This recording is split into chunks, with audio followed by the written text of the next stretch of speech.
Laptop चाओ, इस्लामाबाद आओ, कम सीखो, पैसे कमाओ। इन वीडियो को शेयर करो। अगो मैं दसेना किवें इस्लामाबाद तुसां आसो अगर तुसां ई कमर्स सीखनी है, शॉपिफाई नाल सीखनी है ते नाल तुसां फ्रीलांसिंग सीखनी है। इस्लामाबाद है जैसा सीखे सो भी सही, पैसे कमा के भी देसो। जे तक तुसा पैसे ना कमा सो तक तुम्हारी छुट्टी काना हो सी। 2 महीने का ड्यूरेशन है। 2 महीने अगर तुसा इस्लामाबाद भोग सकते वे। ये दसा देवा महंगा है। 50,000 फीस है, 25,000 फी महीना खर्चा है। हॉस्टल खावण पीवण जे वो अगर ये लख सवा लख भोग वेंदे वे तुसा इथों कामयाब थी के टुरसो। जे तक तुहारी अर्निंग ना थी असां तक वापस काना भेजेसूं। ते जिन्हें इस्लामाबाद आवणे एक खूबसूरत मौसम इंजॉय करने, खूबसूरत माहौल च रहने ते कम ही सीखने, उन्हें वास्ते तुहारा फिरा हाजिर है इस्लामाबाद दे विच।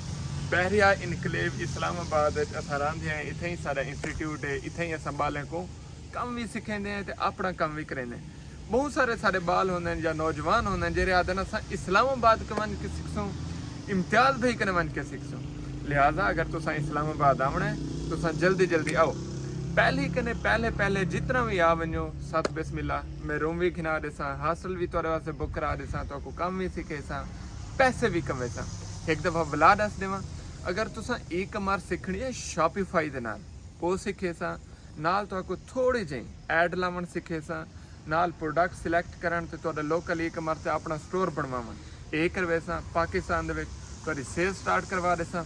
बिया इंदे नाल मुफ्त तुहाकू फ्रीलांसिंग सिखे सां। फाइवर कि तुसां इंटरनेशनल क्लाइंट कने आर्डर किवें खरीदने है, कोई स्टोर किवें बढ़ा देवनी है, उनका ई कमर्स दा बिजनेस किवें मैनेज करना है, ये सारा कुछ मैं तुहाकू सिखे सां 2 महीने दे अंदर। लेकिन वला दसा देवां थोड़ा जा महंगा है। मेरे वास्ते महंगा कह नहीं, मार्के को लगदे महंगा है कि 50,000 25,000 महीने का खावन पीवन वो महंगा लगदे।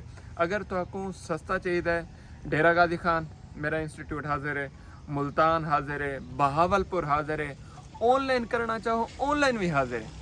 इस्लामाबाद आवणे तो पहले आज जाओ, कल आओ, परसों आओ, जिसले वीडियो देते पे बई मार तुसां तैयारी करके इस्लामाबाद आ सकते वे। बहरिया इनकलेव मैं इस्लामाबाद वाले दे नंबर भी मैंशन कर खड़े ना, तुसां रब्ता करके समझ सकते वे। बाकी इंदे कोई ढक्की छुपी गल कहनी है तो पता होना चाहिए। तुसां इस्लामाबाद तो 50,000 तुहाडी लमसम फीस उसी, 25,000 होस्टल का खर्चा उसी, जिंदे खावन पीवन उठन सुमन सारा कुछ भी शामिल होसी। ये चीज़ें जो अफोर्ड कर सकते हैं उन्हें को मैं मशवरा देसा इस्लामाबाद नाल 30-40,000 एक बैकअप होना जरूरी है। वो क्यों कि जिले तुहारा स्टोर से बनवेसूं उदों तो कोई प्रोडक्ट लावनी है, ऐड लावनी है, तुहारे कने होवे पिया। अगर 1.5-2 लाख तुसां अपनी ज़ात ते इन्वेस्ट कर सकते वे तुसां कामयाब थी वेसो। अगर अपने बालें ते इन्वेस्ट कर सकते वे तुसां कामयाब थी वेसो। अगर नहीं कर सकते, पिछे डेरा गाजी खान तुहारे वास्ते मैं सहूलत बनी है, मुल्तान वाले वास्ते मुल्तान बड़ी है, बहावलपुर वाले वास्ते बहावलपुर बनी है। तुहारी मर्जी जिथा सीखो।